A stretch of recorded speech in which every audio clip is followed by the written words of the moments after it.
hours, Mr. Trump, since that debate began, 24 hours later, how do you think it went?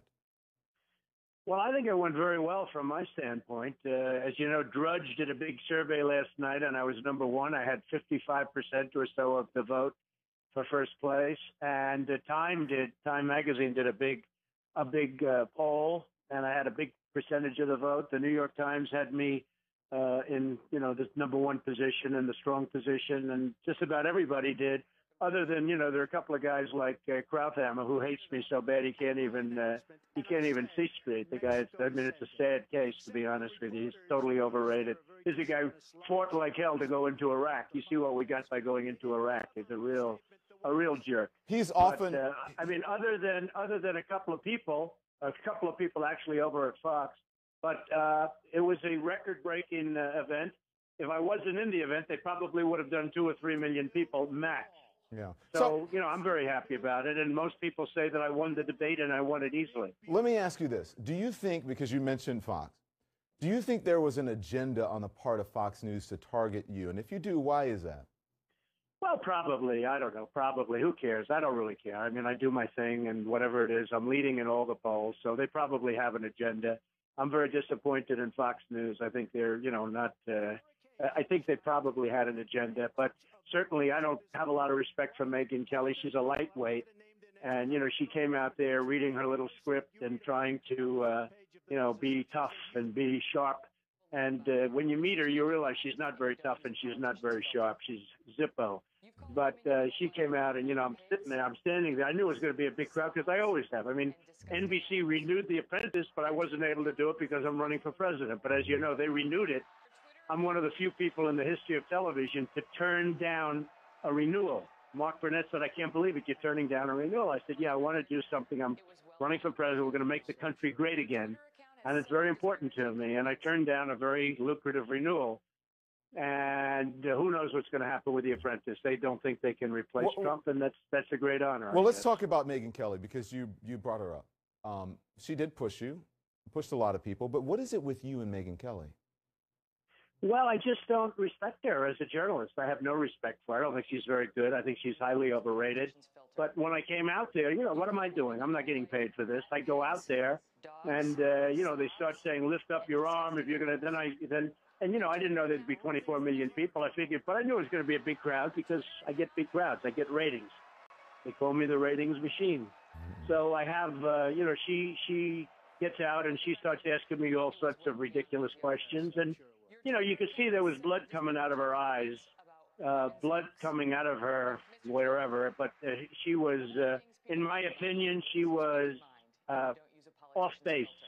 And by the way, not in my opinion, in the opinion of hundreds of thousands of people on Twitter, because it has been a brutal day. In one way, a great day for Fox, and another day in the Twitter sphere, it's been very bad because she's been very badly criticized. Let's take a look. She's a lightweight. I couldn't care less about her. In fact, you're competing against her, and I'm doing your show. That's interesting. Let's take a look at some of that, because you have been tweeting and you've been retweeting some pretty harsh language, Mr. Trump. So let's go through some of them. You said, "Wow, Megyn Kelly really bombed tonight. People are going wild on Twitter. Funny to watch." Then you retweeted someone who wrote, "Fox viewers give low marks to Bimbo at Megyn Kelly. Will consider other programs." And then one of your top aides retweeted this, Mr. Trump, "Boycotting Megyn Kelly at Real Donald Trump. We can gut her." A lot of people are wondering about this language when it comes to women. Do you worry that that kind of talk might drive some women voters away? Well, I didn't see the last one, but she's able to take care of herself. She's somebody that's, pretty tough, and I'm sure she can take care of herself. But, she's just somebody I don't have a lot of respect for. I don't think she's got major talent. I don't think she's got very much talent at all. She's sitting there reading questions. She rehearsed for it for a long time. And, I'm also not a fan. The great Mike Wallace was a friend of mine. In fact, he did me on 60 Minutes. He was phenomenal. It was a phenomenal 60 Minutes. But he was a friend of mine. He was a tough cookie, and he was great. And the Sun is only a tiny fraction of Mike. Believe me, there's a big difference between Mike Wallace and Chris Wallace, because I watched him last night, blood pouring out of his eyes, too. And I'm saying to myself, what am I doing? I'm here in front of all these people. I'm doing Fox a favor by doing this show. And what am I doing? And then they, come out with these vicious questions, and they got very badly criticized because people thought it was very unfair. Now, am I complaining? Not particularly. I mean, I'm on to the next thing that I do. And in the meantime, as you know, I think you know that I'm leading in all the polls. We just got a big poll back from Georgia, this is the great state of Georgia, where I'm in the 30s and the opponents are, like 20 points lower. So, we're doing really well. South Carolina, Iowa, New Hampshire, Nevada, the state of Nevada, where, by the way, I'm leading not only in Nevada, but leading with the Hispanics, which I've always said. I told you originally that I was going to win the Hispanics because I'll take jobs back from China. I'll create jobs in this country, which nobody else is going to do. So, I'm leading in the polls and we're doing well. But I thought that, last night, while it was a success, and while in one way I'm proud of it because everybody agrees, that if Trump isn't on that show, they do 2 million, maybe 3 million, and I don't even think they do that much. Well, and here they set a record. You are polling very high. The first question I have to ask you, I'm wondering if you think that Fox stacked the deck against you. And again, I have to ask you the question, if they were out to get you, because that first question out of the gate was whether you would support the eventual nominee or run as an independent. Do you think that was a fair question? Well, I don't think Fox treats me well. I really like the guys on Fox and Friends. I do like Sean Hannity. He's a terrific guy. I like Bill O'Reilly. He's a fantastic guy. But and Greta's great. But I don't think that Fox. I mean, they have Krauthammer, who's the worst. They have George Will, who is the dour George Will. He has nothing ever good to say about me, and I could tell you why. I mean, something happened 12 years ago where I did a number on him, and I understand that. At least there, I understand. Explain that, please. What do you mean? No, I don't want to explain it, but okay. He'll explain it. Okay. But George Will is, pathetic. I lost all respect, frankly, for Bret Baier. I knew him and I liked him, but I really don't have any respect for him anymore because of the way he handled the situation. But in another way, I'm very proud of the fact that we broke a record, and it was because of me. And one thing I'll say, every show, NBC, ABC, CBS, they're all saying Donald Trump broke the record. They're not even saying Fox. They're saying Donald Trump broke the record. So, in one way, I'm very happy about it. Would you do another Fox debate again? It had to be broken on your watch because, the show was against you. Yeah. But that's okay. You can live with that, right? Yeah, of course. I mean, that's the game, and we know how it's right, how it goes. So then, would you do another Fox debate, or would you drop out if there's another Fox debate? I don't know. I'd have to see, but I might not. I mean, to be honest, because I think their folks were not good. I didn't think they were fair, and frankly, it was on Morning Joe, another great guy, Joe Scarborough and Mika, two great people. But they thought I got treated very unfairly. They said the difference between the questions I get, and you know what? I'm a smart guy. I went to the Wharton School of Finance. I was a really good student and all that stuff, right? I built an empire. Mm-hmm. I did the art of the deal. I did the apprentice. I've had an amazing life. I'm like a smart person, so I didn't care. I mean, I can handle the toughest question. Yeah. Give me a question on physics, I can handle it. But, I thought it was like going to be a nice evening and let's go home. And, they put you through the third degree. And I'm saying, what am I doing? What are we doing here? But I thought it was unfair. And if you check out like Joe Scarborough or Mika, they were shocked at the questions that I got versus others. Now, you could make them all tough, and that's fine, or you could make them all softer, and that's fine. Well, why can't you just say, no matter if it's a man or woman, no matter who the nominee is, that you're going to support the Republican nominee, no matter who it may be? Because I don't choose to do so, Don. That's all. I mean, what difference is it to you? I don't choose to do so. Mm-hmm. I will probably at some point do that, but right now, I'll tell you, I'm only looking forward to one thing, and that's to running as a Republican and winning as a Republican. Mm-hmm. And what if at some point I may do? Go ahead. Are you there, Mr. Trump? Go ahead. Yeah. Can you hear me? I know I have but if you run as a third-party candidate, the concern from the Republicans is that you're going to hand it over to whoever the Democratic person, whether it's Hillary Clinton. Hey, Don, don't worry about it. Okay, that's not your problem. Okay. That's not your problem. So what happens is. I'm leading as a Republican. Obviously, it's better to run as a Republican, but I'm leading as a Republican. That's what my choice is. And if I'm treated fairly and with respect, and even if I don't get it, I would, most likely go ahead and not do that. Yeah. But If, on the other hand, I'm not, I might very well might. Now, at some point, I may switch over and make everybody happy, and I'd be happy also. Yeah. I will say, with that being said, I'm being treated very nicely by the RNC and Reince and everybody. They're treating me very nicely, and that's basically what I want. I want a level playing field. Yeah. And if I get a level playing field, fairness, then it's highly unlikely that I do the other, which would be, you would call a third party. Yeah, well, I don't need to press you any longer because you've answered the question. You said that you would not like to not do that. So I think you've answered the question. I think we've spent No, I'd like to not do that because the best chance of winning is if I win, if I get the nomination, if I get the Republican nomination, I will beat Hillary. And I don't believe anybody else will beat Hillary. Okay. You say that you won the debate. If she runs, by the way, because I'm not sure she's going to run with her problems on the email. Yeah. I'm not so sure she's going to be running. She's got some big problems. I mean, General Petraeus did a lot better than her. I mean, she was far worse than him. And you look at what's going on, and they destroyed his life. So I'm not so sure she's going to escape the whole email thing. But we'll find out pretty soon. Can we talk about the other people who are up there? Because you say you won. A lot of people, though, were impressed by Marco Rubio, and they think that he won the debate. What do you think about that? Well, I don't know. I'm not saying I won. I'm just telling you polls that came out from Drudge. What's better than Drudge? He's a fantastic guy, and, you know, what he's built is unbelievably respected. And Time Magazine is wonderful. And, you know, they did a poll, and on the poll, I was in the 50s. Against everybody else. I think the second place was like 9, and I was in the 50s. So I don't know. I didn't do it. It's not my poll. It's other people's polls. If you read the story today in the New York Times, on the front page of the New York Times, the whole story is about, you know, the strength of what I did last night. And it was a great story written by 2 really good writers in the Times. Good people, too. Yeah. So, you know, and by the way, there were many others. The Washington Post, many other papers said I won. So I'm not saying it, Ben. You said I said. I'm not saying it. I'm just saying that a lot of polls and a lot of stories said I won. Yeah. You know, in an earlier debate, Carly Fiorina took a jab at you that you weren't in the debate, but she went after you anyway. Take a listen to this, Mr. Trump. Well, I don't know. I didn't get a phone call from Bill Clinton before I jumped in the race. Did any of you get a phone call from Bill Clinton? I didn't. Maybe it's because I hadn't given money to the foundation or donated to his wife's Senate campaign. When you and President Clinton spoke, what did you discuss? Well, that's none of your business, but it was very routine. And I will say, my mind, when we spoke, I mean, this is where most of it was written incorrectly, my mind was already fully made up. In other words, I was already going to run.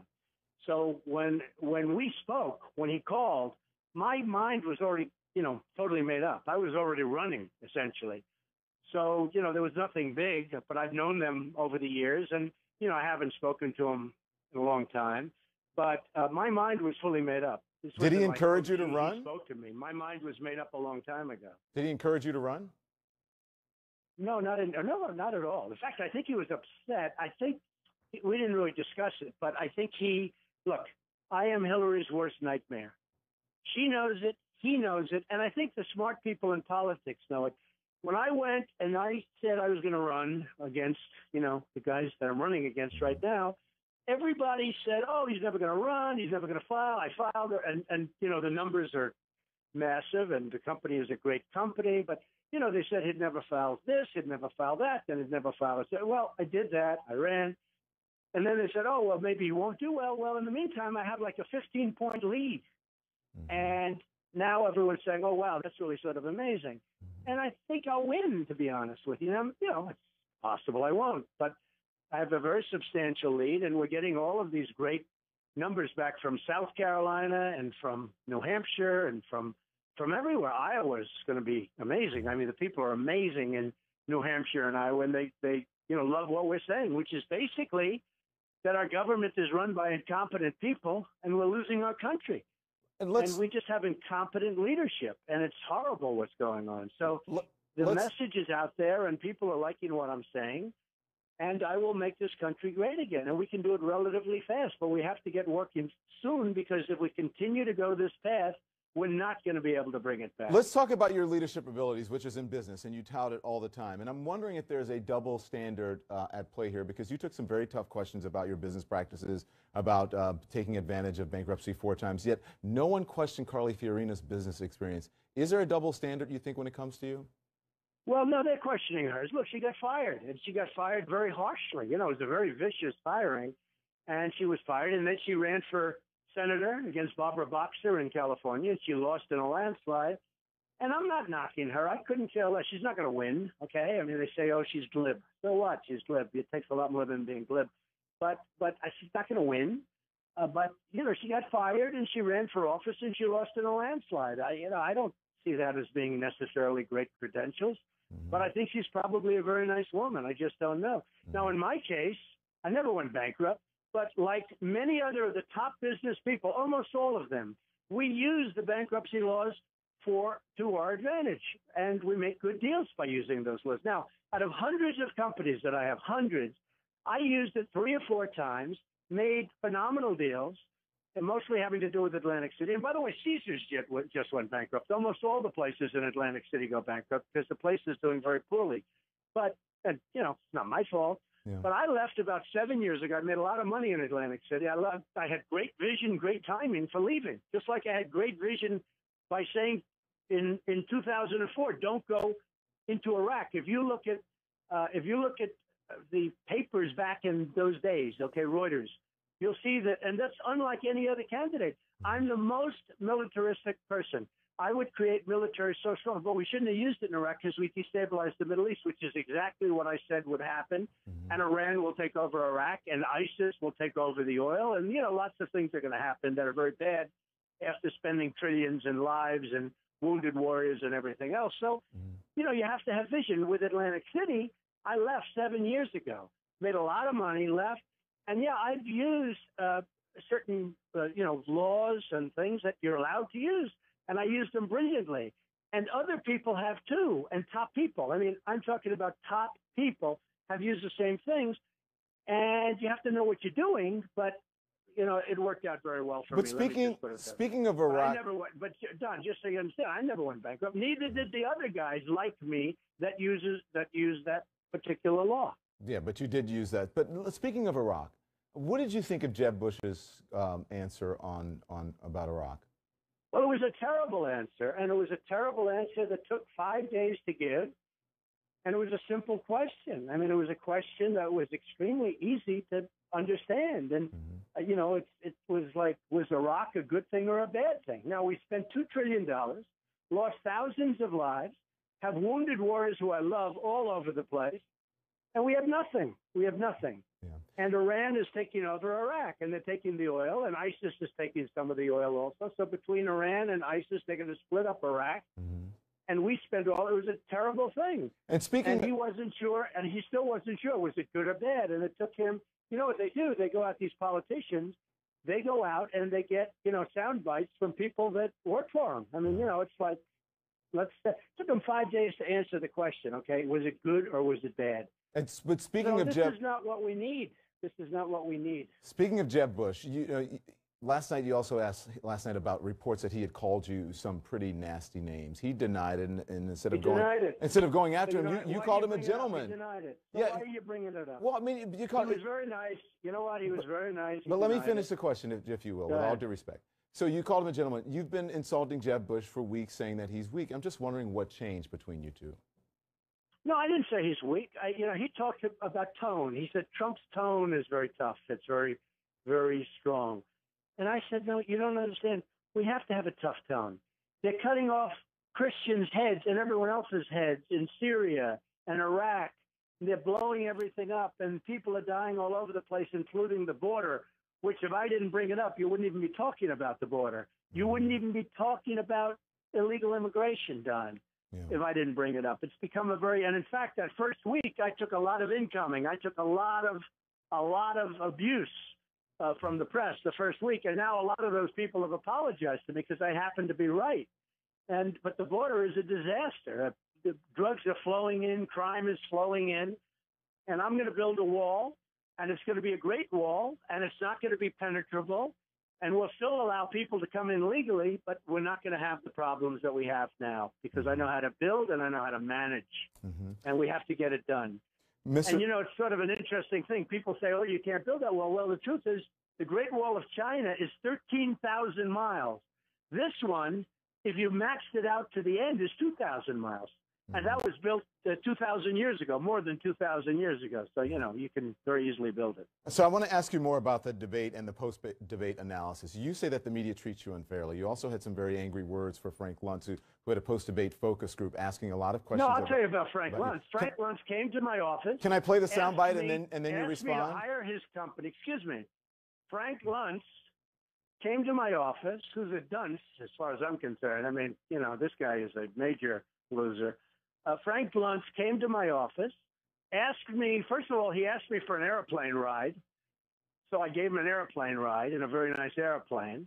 Then he comes to my office. All he did is keep saying, I want to come and see you. He comes to my office, wants me to hire his firm to do focus studies or something. I don't need focus studies. I told him, Frank, I don't need focus studies. I have no interest. And after I said that, he does all these negative focus studies on me because it can't be right. Because if you look at polling and all the polling that's gone on having to do with the debate, most people think I won. Most people think I won the debate.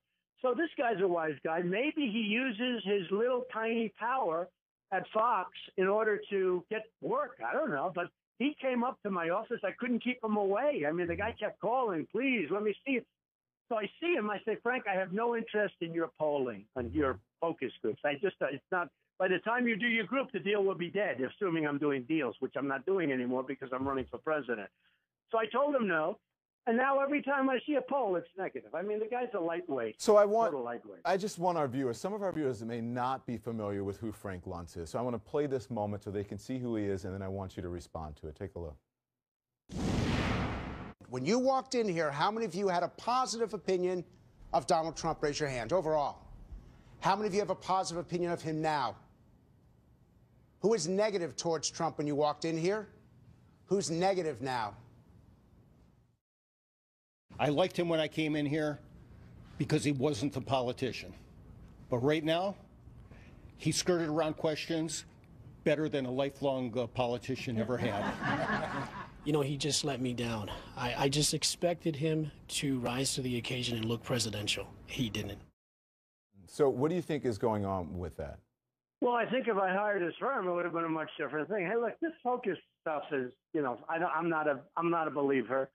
And, you know, I'm not sure about this, but maybe he just grabbed some people and he says, let's do a number in Trump. You do this, you do that. Maybe he didn't. I don't know. I don't really care. The guy's a total dope.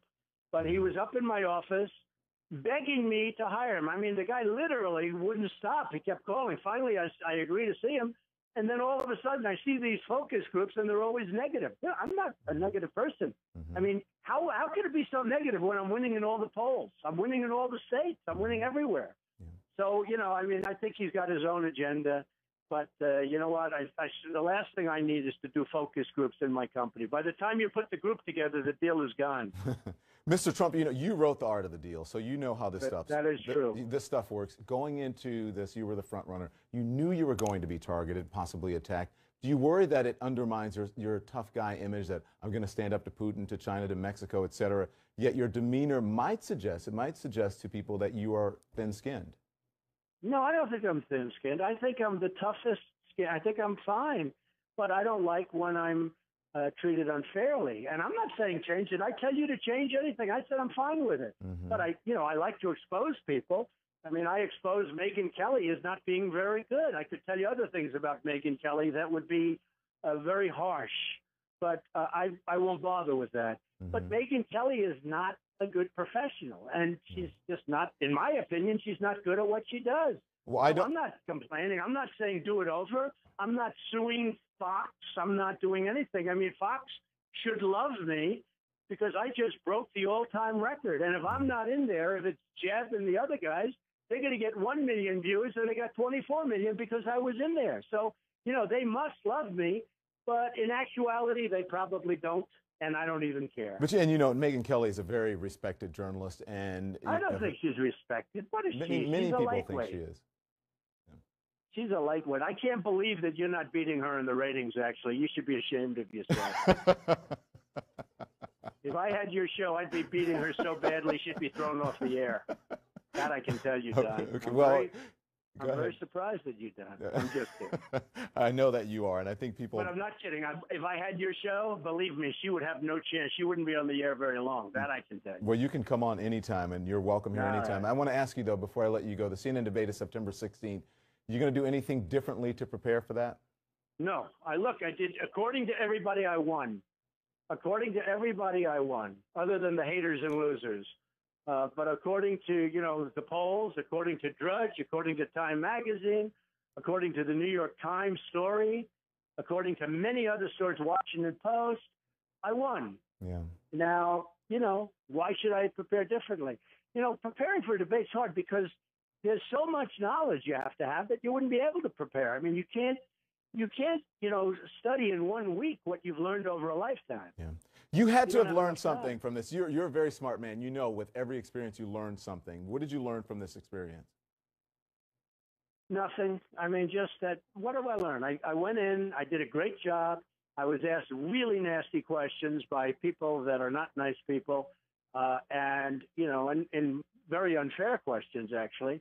Much more unfair. In fact, a couple of the candidates, nice guys. I really liked a couple of them. I liked a few of them, really, a lot. Yeah. They came out, they said, wow, number one, you won. But number two, they were nasty to you. They said that to me. Yeah. They said they were really nasty to you. All three of them were. Yeah. And, I said, hey, that's the way life goes. So I'm not thin-skinned at all. I understand how the game's played. Yeah. But I can say what it is. But, a lot of people say, would you do another one with Fox? Possibly not. Who knows? I mean, we'll see what happens. I don't even know when the next one is. I think the next one is with CNN. Yeah.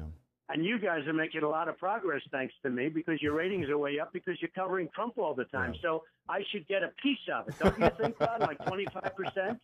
Listen, I'm not going to make that deal because you would hold me to it. I know that you would. And by the way, just so be careful. I'm glad you said that because I might hold you to it. Just so you know, Megyn Kelly's not my normal competitor. She's on at 9 Eastern. I'm on at 10. It just so happens tonight that I'm on. I know that. So, but listen, you told me last time and last we spoke that during the debate, if you didn't do so well, you would ride off in the sunset. Am I to assume now that you're here to stay? Well, I did really well. I mean, with horrible, nasty, stupid questions, I did really well. I'm certainly not riding into the sunset. I'm leading in every poll, Don. You don't ride off into the sunset when you're leading. Now, maybe there'll be a time when I'm not leading, and I will ride off into the sunset. Okay, that's possible, too. But the reason I'm leading is because I'm going to make this country. We have a great, great potential country. Right now, we're number 2 to China. We're getting beaten in every way. We have horrible trade deals. We're getting fleeced by everybody that touches us. We can't beat ISIS. We can't beat anybody. And we're not taking care of our vets, and we're not taking care of our military, and Obamacare is a disaster. I'll straighten it all out. I'm really good at that stuff. I mean, I'll straighten it all out. And even in your CNN poll, you did a CNN poll a month ago. I was number 1 by far, by many, many points in leadership, number 1 by far in economic. Okay, you know that, right? Mm-hmm. I think you will agree. Yes. Number 1, like not even close. Anything having to do with finance, jobs, and the economy, I was number 1 by like far. They were left away in the dust. And that's what our country needs, Don. So then what do you do then? You talk about, and you're right, you're number 1 in those categories, but then in your favorability, you're not always at the top of that. My favorabilities come way up, Don, if you're being honest. Yeah. I agree with you 2-3 months ago because people didn't know my message, and they know me, but they didn't know me in this position. But if you've looked at my favorability recently, my favorability, in fact, somebody said they've never seen anything like it. The favorability is strong. Look at the new Fox poll that just came out. Mm-hmm. Where I'm at, I think, 26%, and the nearest opponent is, 12 or 14 or something like that.